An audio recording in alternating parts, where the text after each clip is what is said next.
आज मैं आपको क्राइम की दुनिया की एक ऐसी सच्ची और खौफनाक कहानी सुनाने जा रहा हूँ। जब आप इस कहानी को सुनेंगे तो आपको विश्वास नहीं होगा कि क्या ऐसा कुछ भी हो सकता है, और ये सोचकर ही रूह कांप जाएगी कि क्या किसी को मारने के बाद भी उसके शरीर के साथ ऐसा कुछ किया जा सकता है। तो चलिए जानते हैं इस हत्याकांड की पूरी कहानी।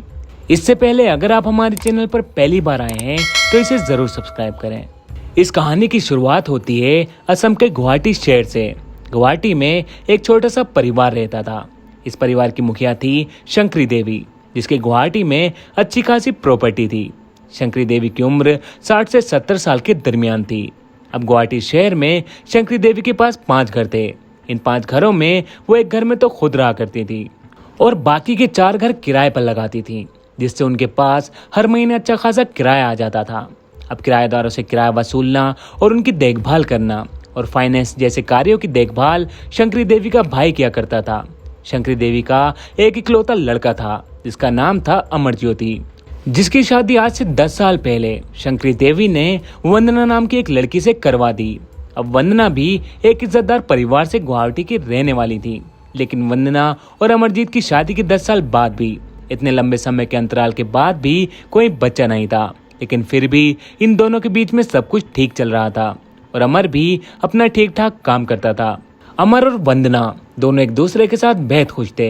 अमर ज्योति अपना अच्छा खासा काम करता था और अपने घर का और अपनी पत्नी का खर्च निकालता था। लेकिन तभी इनके अच्छे खासे चलते परिवार के बीच अचानक 23 अगस्त 2022 के दिन एक अजीब घटना सामने आती है। दरअसल वंदना गुवाहाटी के एक पुलिस स्टेशन पहुंचती है और रिपोर्ट दर्ज करवाती है कि उसका पति अमर ज्योति और उसके साथ शंकरी देवी दोनों गायब हैं और दोनों का फोन भी स्विच ऑफ आ रहा है। और वंदना के इस बयान पर पुलिस ने रिपोर्ट दर्ज कर ली और अपनी तफ्तीश शुरू कर दी। पुलिस को तफ्तीश के दौरान कुछ हाथ नहीं लगा, ना तो अमर ज्योति का आता पता था और न ही उनकी मां का। पुलिस कुछ दिन जांच पड़ताल करती है, लेकिन पुलिस को कुछ भी हाथ नहीं लगता है, ना तो अमर ज्योति का पता चला और न ही उसकी मां शंकरी देवी का। अब जैसे जैसे समय बीतता है, पुलिस इस केस को गंभीरता से लेना बंद कर देती है और इन दोनों माँ बेटों को गायब हुए अब 2 महीने बीत जाते हैं।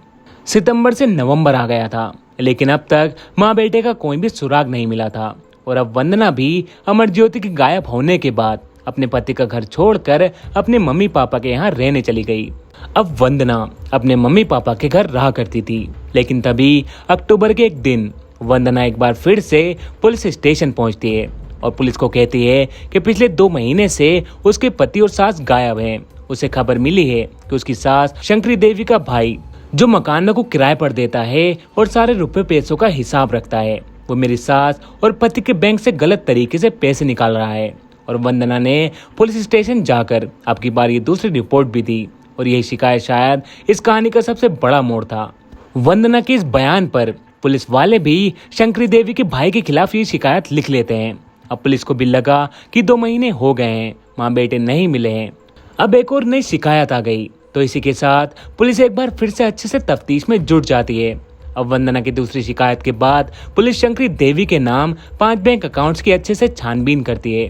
तो पुलिस को अचानक लगा कि मामला कुछ तो गड़बड़ है, क्योंकि दोस्तों छानबीन के दौरान पुलिस ने ये देखा कि पिछले 2 महीने से शंकरी देवी के अकाउंट से 5 लाख रुपए निकाले गए हैं, और वो भी एटीएम के माध्यम से। अब पुलिस वाले इस जांच की ओर गहराई में जाते हैं।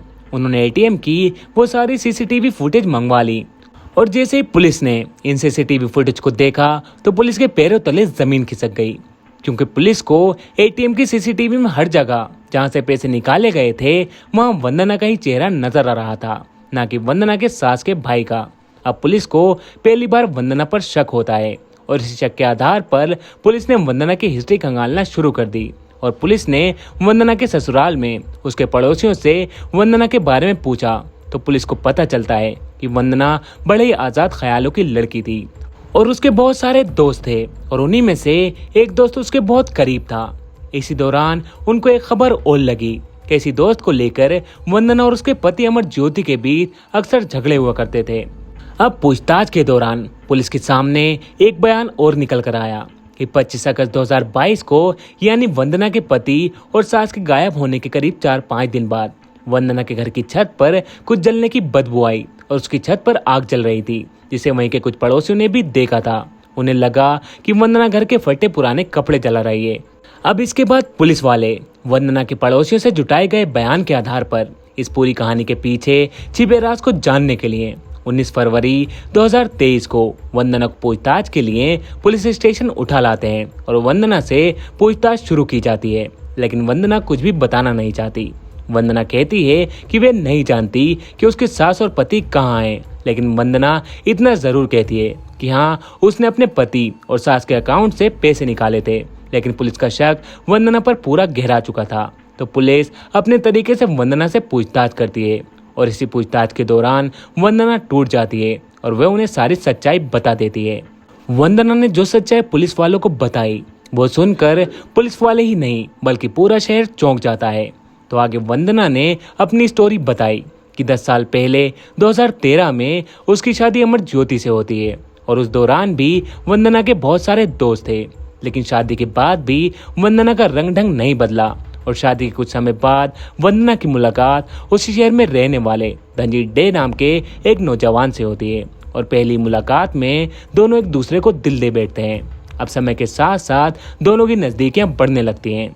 धनजीत और वंदना इतने करीब आ चुके थे कि वो बस अमर ज्योति के ऑफिस जाने के इंतजार में रहते थे कि कब वो ऑफिस जाए और कब वो दोनों मिले। और धनजीत के अलावा भी वंदना की कुछ और लड़कों के साथ दोस्ती थी और पुलिस की जांच पड़ताल के दौरान भी आस पड़ोसियों ने बताया कि जब अमर ज्योति घर पर नहीं होता था तब अक्सर वंदना के घर उसके साथ अलग अलग लड़के आया करते थे। और जब इन सब के बारे में अमर ज्योति को पता चला तो वंदना और अमर ज्योति में इसी बात को लेकर रोज झगड़े होने लगे।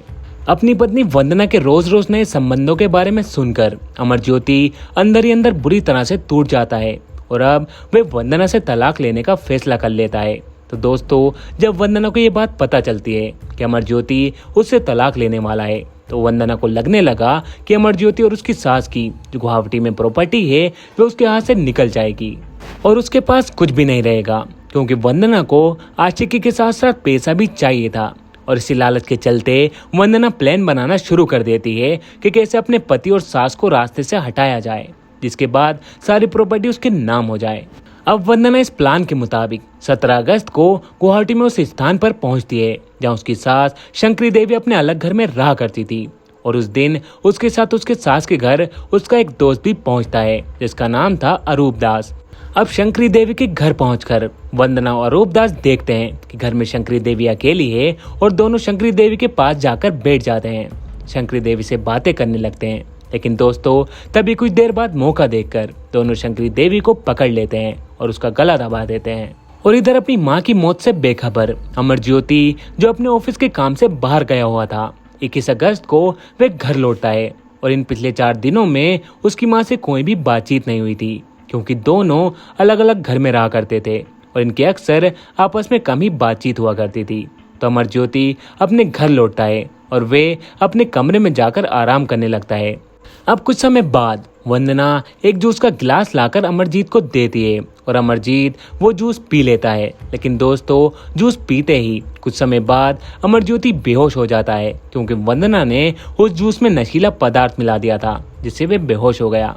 अब अमर के बेहोश होते ही वंदना अपने आशिक धनजीत को बुलाती है और धनजीत तुरंत ही घर पहुंच जाता है।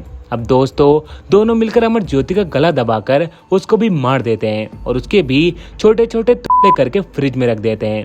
अब तक वंदना अपने 2 दोस्तों के साथ मिलकर 4 दिन में अपने पति और सास का कत्ल कर चुकी थी। अब दोनों की लाश के टुकड़े फ्रिज में थे और अब तीनों मिलकर आगे का प्लान बनाते हैं कि लाश के टुकड़ों को कहां पर ठिकाने लगाना है। प्लान के मुताबिक 23 अगस्त को वंदना के दोनों दोस्त वंदना के घर पर पहुंचते हैं और वंदना अरूप दास से कहती है कि वो शंकरी देवी के घर जाकर उसकी लाश के टुकड़े ले आए। तो अब अरूप शंकरी देवी के घर पहुंचता है और उसके फ्रिज से शंकरी देवी की लाश के टुकड़े निकालता है और कार में रखकर उन टुकड़ों को वंदना के घर पर पहुंचाता है। और इधर वंदना और धनजीत अमर ज्योति की लाश के टुकड़े फ्रिज से समेटते हैं और अरूप दास की गाड़ी में रख देते हैं। अब गाड़ी को लेकर ये तीनों मेघालय की तरफ निकल जाते हैं और मेघालय में जाकर चीरापुंजी की पहाड़ी इलाकों में अमर ज्योति और शंकरी देवी दोनों माँ बेटों की लाश के टुकड़ों को अलग अलग पहाड़ों की खाइयों में फेंक देते हैं। और अब लाश को ठिकाने लगाने के बाद वंदना अपने घर वापस पहुंचती है और अपने पति के कपड़े और जो सबूत थे उन्हें छत पर लाकर जला देती है। और ये आग पड़ोसियों ने भी देखी थी। लेकिन उन पड़ोसियों को ये कहाँ पता था कि ये कोई साधारण आग नहीं, बल्कि इस आग में माँ बेटे के कत्ल के सबूत जलाए जा रहे हैं। और दोस्तों, ये सब करने के बाद 25 अगस्त को वंदना खुद को बेगुनाह साबित करने के लिए पुलिस स्टेशन पहुंचती है और वहां पर अपनी सास और पति के गुमशुदा होने की रिपोर्ट लिखवा देती है। अब इस पूरी कहानी को सुनकर पुलिस उस स्थान पर पहुंचती है जहां वंदना ने अपने दोस्तों के साथ मिलकर मेघालय में चेरापूंजी के पास लाश के टुकड़ों को फेंका था। वहां से पुलिस को एक पॉलिथीन बैग में शंकरी देवी की लाश के टुकड़े मिलते हैं, लेकिन उसका सिर नहीं मिलता। इधर अमर ज्योति की लाश के टुकड़ों की बेहद ज्यादा तलाश के बावजूद भी पुलिस वालों को अमर ज्योति के शरीर का एक भी टुकड़ा नहीं मिलता। वर्तमान में गुवाहाटी पुलिस वंदना को कस्टडी में लेकर लाश के टुकड़ों को ढूंढने का सर्च ऑपरेशन कर रही है। पुलिस ने इन तीनों दोषियों को गिरफ्तार कर लिया। और दोस्तों, इस घटना के बाद वंदना के पिता का बयान भी सामने आया था, जिसमें उन्होंने कहा था कि अगर ये सब कुछ सच है तो मेरी बेटी को मौत की सजा दी जाए। आज वंदना और उसके 2 आशिक अपने की गुनाहों की सजा जेल में काट रहे हैं। तो दोस्तों, ये थी इंसानियत और रिश्तों को शर्मसार कर देने वाली वो सच्ची घटना की कहानी। मैं उम्मीद करता हूँ आपको ये कहानी जरूर पसंद आई होगी। अगर कहानी पसंद आई है तो इसको लाइक और कमेंट करके जरूर बताएं। और आगे ऐसी कहानियों के लिए आप हमारे चैनल को सब्सक्राइब भी कर सकते हैं।